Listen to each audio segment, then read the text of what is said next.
तो गुजराती भाषा बोलने का अभ्यास कर रहा था। तो वहां कोई चीज नहीं होती है तो उसको बोलते हैं न थी, न थी। यहाँ रोटली न थी, यहाँ रोटी नहीं है। गुजरात में केवल नथी बोलेंगे और हम लोग हिंदी वाले क्या बोलेंगे, यहाँ रोटी नहीं है। तो जब नहीं तो है क्या है? जब रोटी नहीं है तो फिर है क्या? लेकिन हम लोग नहीं के साथ में है को भी जोड़ते हैं और गुजराती भाषा में नहीं के साथ में है नहीं जोड़ते, खाली न थी कहते हैं। तो मैं अपनी हिंदी भाषा के कारण वहां बोलता था न थी छे। तो मुझे सब लोग कहते थे न थी तो फिर छे क्या? गुजराती में छे माने है, बोले न थी तो फिर छे क्या? जब नहीं है तो है क्या? नहीं तो नहीं, बात खत्म हो गई, फिर है क्यों बोलते हो? ये उदाहरण मैं आपको इसलिए दे रहा हूं, ये उदाहरण इसलिए मैं दे रहा हूं कि कहीं पर अभाव को भी अस्तित्व में लाया जाता है। मतलब जो वस्तु नहीं है उसके लिए भी है कहा जा रहा है। जब उसका अभाव है, वस्तु है ही नहीं, तो फिर नहीं है तो फिर है क्या है? तो नहीं को नहीं पर रुक जाना चाहिए, पर हिंदी में नहीं है बोला जाता है। संस्कृत में भी नास्ति बोला जाता है, ना अस्ति नहीं है। ये इस बात का प्रतीक है कि कहीं पर अभाव को भी अस्तित्व में गिना जाता है। न होने का भी होना, न होने का होना। एक वस्तु है तब तो उसका है, एक वस्तु नहीं है उसका न होने का भी होना, अभाव का होना। तो यहाँ पर शब्द तो बोला जा रहा है लेकिन वस्तु है नहीं, वस्तु गायब है और शब्द का प्रयोग हो रहा है।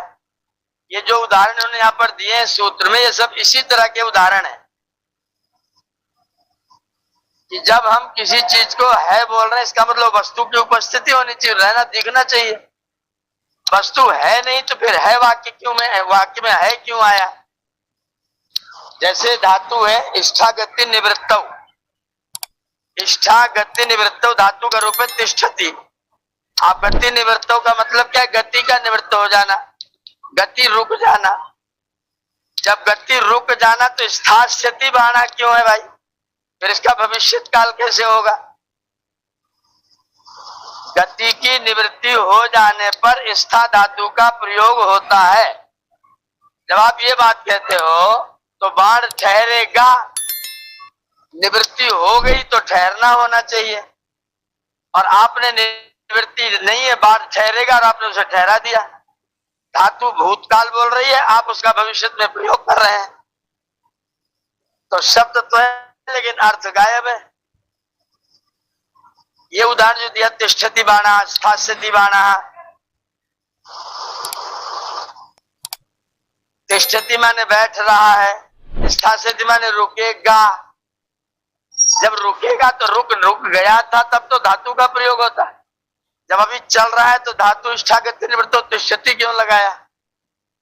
ऐसे शास्त्रों में हम लोग प्रयोग करते हैं। जैसे कुर्ता सिलवाने जा रहा हूं, जब कुर्ता है तो सिलवाने क्या जा रहा है? बोलना चाहिए था कपड़े से कुर्ता बनवाने जा रहा हूं, और हम लोग वाक्य व्यवहार क्या कर रहे हैं? कुर्ता बनवाने जा रहा हूं। कुर्ता है तो बनवाने क्या जा रहा है? गेहूं पिसवाने जा रहा हूं कि आटा पिसवाने जा रहा हूं? सब लोग बोलते हैं गेहूं पिसवाने जा रहा हूं। अभी मेरे पास सज्जन है, बोले आपका टिकट बनवा दूं। मैंने कहा टिकट है तो क्यों बनवा रहे हो? बोले जाओगे कैसे? मैंने कहा आप तो कह रहे टिकट बनवा दूं। जब बन गया तो बन गया, उसके बाद तो टिकट होगा, और है नहीं तो आपने टिकट कैसे कहा? बोले तब क्या बोले? मैंने कहा ये बोलो कि वो बनवा दूं जिससे तुम जाओगे। तब तो ठीक होगा। अगर तुम बोलोगे टिकट बनवा दूं तो टिकट तो है। तो ऐसे हम लोग समाज में व्यवहार में अनेक वाक्यों का प्रयोग करते हैं जहां पर शब्द तो होता है लेकिन वो वस्तु नहीं होती है। ऐसे वाक्य निरंतर बोले जाते हैं और भाषा में है और शुद्ध माने जाते हैं, ठीक व्यवहार किए जाते हैं, लेकिन वास्तव में वो विकल्प वृत्ति के उदाहरण है। वो सब विकल्प वृत्ति मतलब शब्द ज्ञानानुपाती वस्तु शून्यो विकल्पा। शब्द तो है लेकिन वस्तु नहीं है, सामान नहीं है। ये उदाहरण देने के लिए सारे उदाहरण इन्होंने यहां पर दिए हुए हैं। जैसे कहा अनुत्पत्ति धर्मा पुरुषा, अनुत्पत्ति धर्मा पुरुषा, जो कभी उत्पन्न नहीं होता ऐसा स्वभाव वाला जीवात्मा है। तो उत्पन्न होना उसके अंदर है ही नहीं, तो वस्तु का तो अभाव है। तो अनुत्पत्ति धर्मा क्यों कहा उसको? उत्पत्ति उसका कोई लेना देना ही नहीं, ना वो कभी उत्पन्न हुआ ना कभी उत्पन्न होगा, तो उत्पत्ति धर्मा क्यों कहा? लेकिन शास्त्र में है, शास्त्र में लिखा गया अनुत्पत्ति धर्मा पुरुष, अर्थात जीवात्मा कभी जन्म नहीं लेता। तो जन्म लेता ही नहीं तो उसकी बात ही खत्म हो गई। लेकिन नहीं, उस वस्तु को भी हम लोग शब्दों के द्वारा प्रयोग करते हैं, इसलिए यहाँ पर यह वस्तु नहीं और फिर है। तो वस्तु नहीं तो मैंने नहीं, लेकिन फिर भी है, व्यवहार में है का प्रयोग होता है और वह साधु प्रयोग है, शुद्ध प्रयोग है। तो संसार में बहुत से वाक्य विकल्प में बोले जाते हैं। ये उदाहरण यहाँ पर इन्होंने व्यास जी ने बार बार आपको दिया हुआ है, इसलिए उदाहरणों को हमें समझने की आवश्यकता है। जहां पर शब्द बोले जाएं, क्रिया ना हो, वस्तु ना हो, उसका मतलब है कि यह विकल्प वृत्ति है। ये समझना है हम लोग। हाँ, जीव तो अनादि है, मतलब शुरू से ही मतलब अलग सत्ता है। जीवों के जो कर्म है वो प्रवाह से अनादि हैं। जैसे कोई नदी की धारा बह रही है, उसमें पानी बह रहा है जी, तो जब उसमें कोई नई चीज आके मिल जाएगी तो उसके साथ बह जाएगी जी।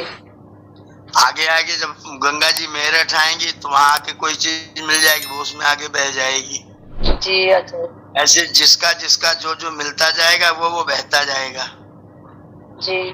तो प्रवाह से अनादि का मतलब है कि जिस जैसे जीव ने ये कर्म किए वो उसमें जुड़ गया और कर्म किया वो उसमें जुड़ गया जी, तो वो तो इस तरह से चल रहा है निरंतर। जी जी। पूर्व जन्म में किया था वो बंद हो गया, आपका शरीर छूट गया, आप अगले जन्म में आए, फिर शुरू कर दिया, फिर मिलना शुरू हो गया, फिर बहना शुरू कर दिया। पर जीवात्मा का जो अनादित्व है वो आकर के जुड़ता है, आकर के जुड़ता है, मृत्यु होती फिर आके बनता है तो नया बनता है, ऐसा नहीं होता है। हाँ। वो नदी की धारा वो ऋषिकेश से चल रही वही सीधी बह रही है। तो जीव तो स्वरूप से ही है और उसके कर्म है वो बदलते बनते रहते हैं। जी आचार्य जी, धन्यवाद। इसलिए वो प्रवाह से उनको अनादि कहा गया है। वो भी निरंतर सृष्टि में गोल गोल चक्र में वो भी चल रहे हैं, लेकिन वो बीच में से भी आके जुड़ जाते हैं। आचार्य जी, इसका मतलब अपना ये कह सकते हैं कि सृष्टियां एक नहीं हुई, अनेकों सृष्टि हुई, पहले की सृष्टि वाले भी थे, क्यों? हाँ, बिल्कुल बिल्कुल बिल्कुल बिल्कुल। यही सृष्टि नहीं है, पूर्व में भी सृष्टि हुई थी,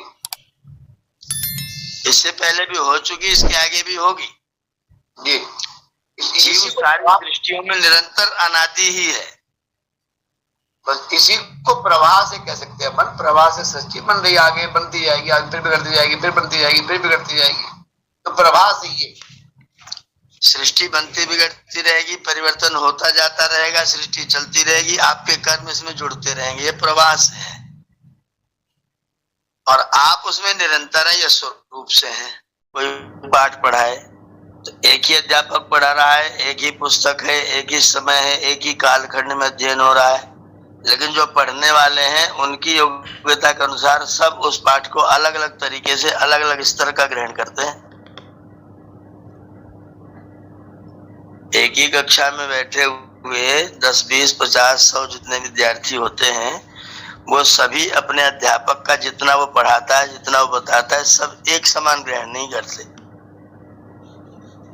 अपनी अपनी क्षमता के अनुसार ग्रहण करते हैं। तो जिनका पूर्व जन्म का अधिक पुण्य है वो अधिक ग्रहण करते हैं, जिनका कम पुण्य है वो कम ग्रहण करते हैं। ऐसी सृष्टि का आदिम जब परमात्मा ने अपने ज्ञान का प्रकाश किया तो जिनके बहुत अधिक पुण्य थे उन्होंने उसको सब स्वीकार कर लिया, जिनके पुण्य कम थे वो नहीं प्राप्त कर पाए। ये परंपरा आज भी चल रही है। लिखा है महर्षि पतंजलि ने, सर्वम समानम यह मानानाम समानम चेष्ट मानानाम च सर्वे अर्थे न युज्यन्ते। एक समान चेष्टा करने वाले, एक समय पढ़ने वाले सभी लोग समान अर्थ से युक्त नहीं होते, सबका अलग अलग होता है। अभी हम लोग पढ़ रहे हैं, परीक्षा देंगे तो नंबर अलग अलग हो जाएंगे, पर सब लोग एक साथ रहे।